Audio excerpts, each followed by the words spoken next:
Welcome back everyone. আজকে আমরা Newtonian মেকানিক্সের লেকচার 1 শুরু করতে যাচ্ছি। তো যেটা নিউটনিয়ান বলবিদ্যা। তো একেবারে আমরা শুরুর দিকে নিউটনিয়ান বলবিদ্যাতে আমরা দেখব হচ্ছে নিউটনের যেই 3টা ল আছে, তোমরা হচ্ছে ক্লাস 9-10 থেকে পড়ছো। তো সেই 3টা ল একটু আমরা শর্টলি দেখি। তো ফার্স্টে হচ্ছে Newton's first law. Newton's first law কী ছিল? এই সূত্র ছিল জড়তার সূত্র। নিউটনের প্রথম সূত্রকে বলা হয় জড়তার সূত্র। আচ্ছা, জড়তা জিনিসটা কি বলতো? কোনো একটা মনে করো বস্তু যেটার ভর হচ্ছে m। এবার আরও একটা আমি বস্তু নিলাম যেটার ভর একটু বেশি, সেটাকে আমি ক্যাপিটাল M দিয়ে দেখালাম। তো জড়তা হচ্ছে আসলে তোমরা অবশ্যই জানো, কোনো একটা বস্তু যে অবস্থায় থাকে সে অবস্থায় চিরকাল থাকতে চাওয়ার যে প্রবণতা, সেটা। অর্থাৎ জড়তা সূত্র থেকে আমরা এটাই জানি, যদি বাইরে থেকে কোনো বল প্রয়োগ করা না হয়, অর্থাৎ আমরা বলতে পারি F external is equals to যখন 0 হয়, যদি আমরা বাইরে থেকে কোনো বস্তুর উপর কোনো বল প্রয়োগ না করি, বস্তুটি U is equal to V, অর্থাৎ বস্তুটার যদি আগে বেগটা যাই থাকবে পরবর্তীতে তাই থাকবে। আমরা এখান থেকে দুইটা কথা বলতে পারি। স্থির বস্তু কি থাকবে? স্থির বস্তু থাকবে স্থির।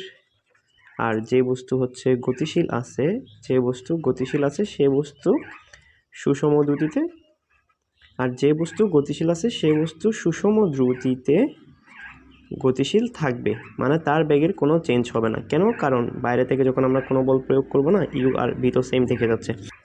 যেমন এখানে একটা এক্সাম্পল খেয়াল করো, মনে করো এখানে একটা বস্তু আছে এম, এই বস্তুটা তো স্থির আছে। আচ্ছা, আমি যদি বাইরে থেকে কোনো ধাক্কা প্রয়োগ না করি বস্তুটাতে, বস্তুটা কি গতিশীল হবে?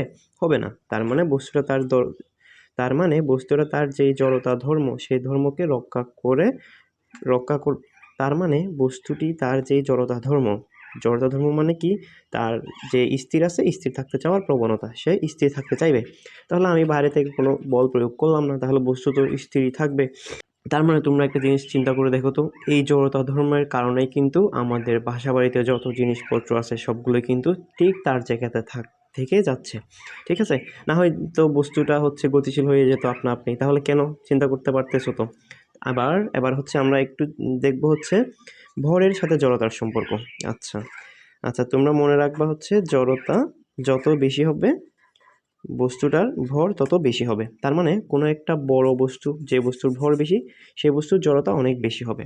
আচ্ছা, এর মানে হচ্ছে জড়তা থেকে আমরা বুঝতে পারবো যার জড়তা অনেক বেশি হবে সেই বস্তুটি গতিশীল করতে চাইলে তত বেশি বাধা প্রদান করবে। গতিশীল করতে চাইলে বেশি বাধা প্রদান করবে।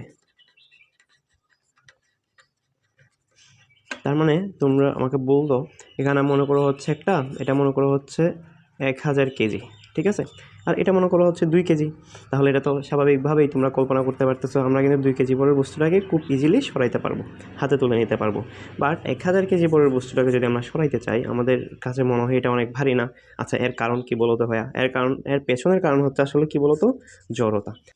এবং আমরা সেখান থেকে দেখলাম হচ্ছে নিউটনস ফার্স্ট ল এর ক্ষেত্রে বাইরে থেকে কোনো বল প্রযুক্ত হতে পারবে না, যেটা হচ্ছে বাহ্যিক বল। বাইরে থেকে কোনো বল প্রযুক্ত না হলে কোনো বস্তু যে অবস্থায় আছে সে অবস্থায় আজীবন থেকে যাবে। আচ্ছা, why F external is equals to 0। আচ্ছা, এই ব্যাপারটা কেন হবে একটু কি চিন্তা করতে পারো? মানে এখানে বলা হলো এক্সটার্নাল কোনো ফোর্স বাইরে থেকে অ্যাপ্লাই করা যাবে না। আচ্ছা, একটা চিন্তা করো তো, আমরা কোনো একটা সিস্টেম কল্পনা করি। সিস্টেম মানে হচ্ছে আমরা পরীক্ষা নিরীক্ষার জন্য বা কোনো একটা কিছুর আমরা হচ্ছে এক্সপেরিমেন্ট করব, সেটার জন্য আমরা হচ্ছে যদি কোনো একটা জায়গা সিলেক্ট করি, কোনো একটা এরিয়া সিলেক্ট করি, কোনো একটা রুম নিলাম, কিছু দিলাম, সেটাকে আমরা সিস্টেম বলি। আচ্ছা, এটা মনে করো রুম। আচ্ছা, এই রুমের মধ্যে মনে করো এখানে হচ্ছে একটা বল আছে, মানে কোনো একটা বস্তু আছে যেটার ভর হচ্ছে m। এখন ধরো তুমি বাইরে থেকে যদি কোনো বল প্রয়োগ না করো, বাইরে থেকে কেউ একজন এসে যদি রুমের মধ্যে বলটাকে না সরায়, এটা কি কখনো গতিশীল হবে? হবে না। এটা সবসময় কি থেকে যাবে? স্থির থেকে যাবে। তার মানে কি বুঝতে পারতেছো? আমরা বাইরে থেকে যদি এটার মধ্যে কোনো এফ বল দেই, তাহলে কি হবে বলো তো? তুমি ধরো একটা ধাক্কা দিছো, তাহলে বস্তুটা গতিশীল হয়ে যাবে না? তার বস্তুটার একটা সরণ হয়ে বস্তুটা সরে যাচ্ছে। তাহলে why F external equals to 0, বুঝতে পারছো? তার মানে আমরা নিউটনস ফার্স্ট ল থেকে একটা বেসিক জিনিস জানতে পারি, সেটা হচ্ছে এক্ষেত্রে সামেশান এফ সমান 0 হতে হবেই। সামেশান এফ সমান 0 হলে নিউটনস ফার্স্ট ল খাটবে। আচ্ছা, তাহলে যে সকল সিস্টেমে সামেশন এফ সমান 0 হবে, যেমন এমন হইতে পারে আমি এদিক থেকেও একটা ফোর্স অ্যাপ্লাই করলাম, এদিক থেকেও একটা ফোর্স দিলাম, অনেকগুলো ফোর্স দিলাম, কিন্তু কি হইল, এফ নিটটা আমার সবসময়ই 0 হচ্ছে। এফ নিট 0 হওয়ার অর্থ হচ্ছে এখানে লব্ধি বল, কারণ তোমরা তো জানো ভেক্টর তো এখানে অনেকগুলো কাজ আছে, যখন একাধিক ভেক্টর আসে একসাথে ক্রিয়া করে, আগের ভিডিওতে বলছিলাম, তখন সেখানে একটি ভেক্টর থাকে না, সবগুলো ভেক্টর মিলিত প্রভাব হিসেবে একটি ভেক্টর দেখায়, সেটাকে আমরা লব্ধি বলি। তো যখন এখানে লব্ধি বলটা 0 হবে, তখন আমরা বলতে পারি এখানে কোনো বল কাজ করতেছে না বলে মনে হবে। তাহলে যেহেতু কোনো বল কাজ করতেছে না বলে আমাদের কাছে মনে হচ্ছে, তাহলে আমরা কি বলতে পারি, এই বস্তুটা হচ্ছে যেরকম আছে সেরকম থেকে যাবে। আচ্ছা, এগুলো হচ্ছে আমাদের নিউটনস ফার্স্ট ল এর বেসিক আইডিয়া, ঠিক আছে। তো এই জিনিসপত্রগুলো একটু ছোটোখাটো জিনিস, এমসিকিউতে আসতে পারে, একটু মনে রাখবা। আচ্ছা, আমরা এবার দেখবো হচ্ছে কি, এবার আমরা দেখবো Newton's second law. Newton second law আমরা এবার দেখি, এটার বিবৃতিটা একটু পড়বা সবাই বই থেকে, এটা হচ্ছে অনুধাবনে আসবে, ঠিক আছে। নিউটন সেকেন্ড ল কি ছিল, বলা হয়েছিল বস্তুর ভরবেগের পরিবর্তনের হার প্রযুক্ত বলের সমানুপাতিক। কি বলা হইলো, বস্তুর ভরবেগের পরিবর্তনের হার। আচ্ছা, তোমরা তো এখনো ডিফারেন্সিয়েশন পড়ো নাই, তো আমি একটু আইডিয়া দিই। দেখো, ভরবেগের পরিবর্তনের হার বলতে, আচ্ছা, যে কোনো কিছু পরিবর্তন মানে আমরা ডেল্টা দিয়ে প্রকাশ করি ফিজিক্সে। কার পরিবর্তন বলা হয়েছে, ভরবেগের, তাহলে কি নিব, ডেল্টা পি নিব। আচ্ছা, পরিবর্তনের হার বলা হয়েছে, তো তোমরা জানো যে কোনো কিছু হার বলা মানে সেটাকে হচ্ছে কি দিয়ে ভাগ করা, টাইম দিয়ে ভাগ করা, ঠিক আছে। আচ্ছা, এখানে কেন ডেল্টি নিলাম এটা বলতে পারবা, কারণ আমরা হচ্ছে যেটুকু সময়ের জন্য কাউন্ট করব সেইটুকু সময়। এমন হইতে পারে বস্তুটা হচ্ছে 0 সেকেন্ড থেকে চলা শুরু করছে, তাহলে আমরা কিন্তু ভরবেগের পরিবর্তনটা নিলাম 3 থেকে 5 সেকেন্ড, তাহলে এখানে অবশ্যই আমরা 3 থেকে 5-এর মধ্যবর্তী সময় ব্যবধান কত, 2, এটা নিচ্ছি না, এভাবেই। তাহলে এই যে del P divided by del T, এটাকে হচ্ছে ডিফারেন্সিয়েশনে এভাবে লেখা হয়, ডেল্টাকে লেখা হয় ডিডিটি। এই যে ডিডিটি হচ্ছে একটা ডিফারেন্সিয়াল অপারেটর। আমি যখন ডিফারেন্সিয়েশন পড়াবো বা ভেক্টর ক্যালকুলাসটা একটু ডিটেলস আলোচনা করবো, তখন হচ্ছে এটা বলে দিব আবার। তো ডিডিটি হচ্ছে একটা ডিফারেন্সিয়াল অপারেটর। এই ডিডিটি অফ পি এভাবে পড়া হয়, বা এটাকে এভাবে পড়া হয় ডিপি ডিটি, ঠিক আছে। তো এই দুইটা সেম জিনিস, এটা থেকে আসছে। তো এটা দিয়ে কি বোঝানো হচ্ছে বলতো, যেহেতু নিচে আসা হচ্ছে টি, উপরে আসা হচ্ছে পি, তো ডিফারেন্সিয়েশনের একটা বেসিক আইডিয়া হচ্ছে নিচে যেই চলকটা থাকবে সেই চলকের সাপেক্ষে উপরের জিনিসটা আমার কতটুকু চেঞ্জ হচ্ছে, সেটাই আমার হচ্ছে ডিডিটি অফ পি এর মিনিং। অর্থাৎ এরকম যখন ডিওয়াই ডিএক্স ছিল, এটার মানে ছিল এক্সের সাপেক্ষে ওয়াই হচ্ছে একটা ফাংশন, ওয়াই সমান এফ অফ এক্স, এটা তো জানো।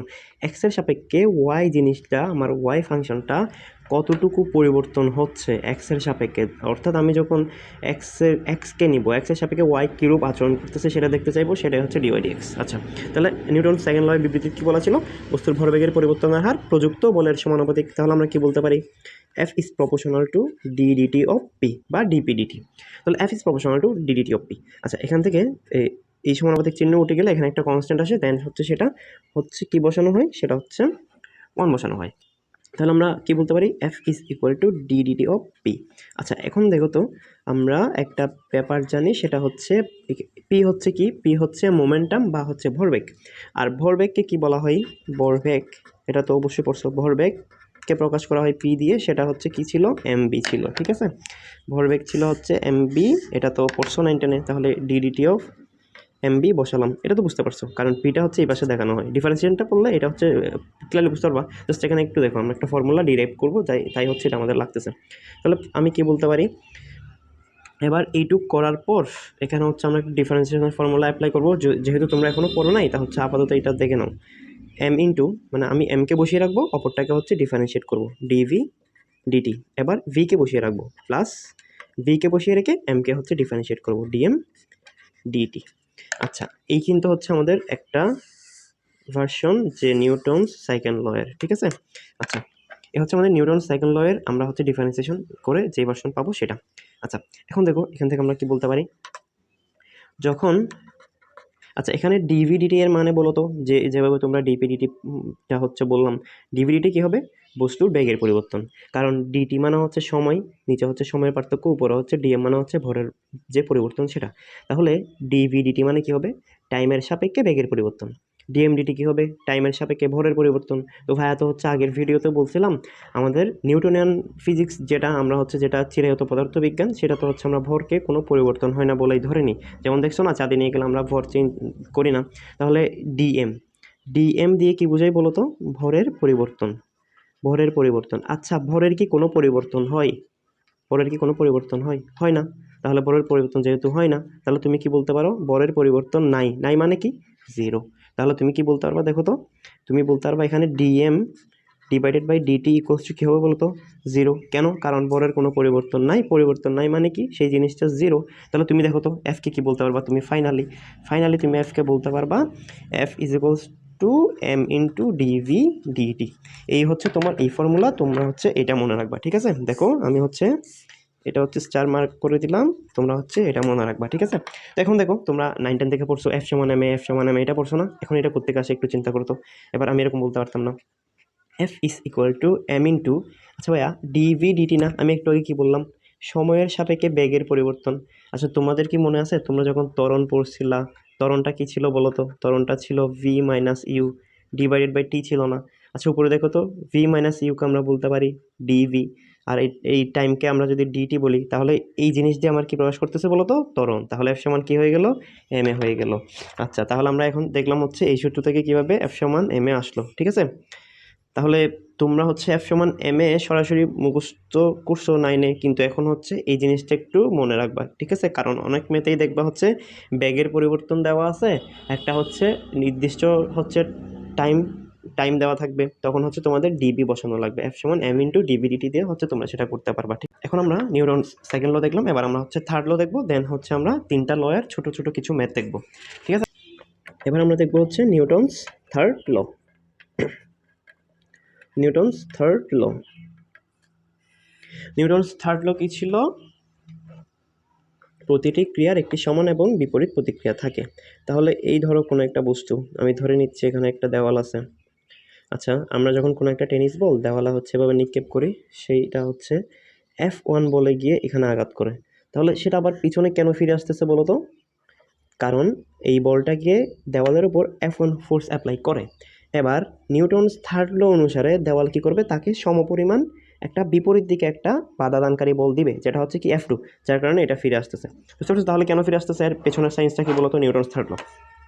আমরা যখন কোনো একটা বল বা যে কোনো কিছু যখন কোনো একটা জায়গাতে বাধাপ্রাপ্ত হয়, বাধাপ্রাপ্ত হওয়া মানে সেখানে কি? সেটা হচ্ছে একটা প্রতিক্রিয়া বল অনুভব করে। মানে যে বলে গিয়ে সে আঘাত করে তার ঠিক সেম পরিমাণ বল, বাট দিকটা হচ্ছে বিপরীত। আচ্ছা, এখানে দিকের ব্যাপারটা কেন আসতেছে বলো তো? কারণ এগুলো হচ্ছে ভেক্টর রাশি। ভেক্টর রাশি মানে সেখানে হচ্ছে দিকের একটা ব্যাপার আসবে, এ প্লাস মাইনাসের অনেকগুলো ব্যাপার আছে, এগুলো বলবো সামনে। আচ্ছা।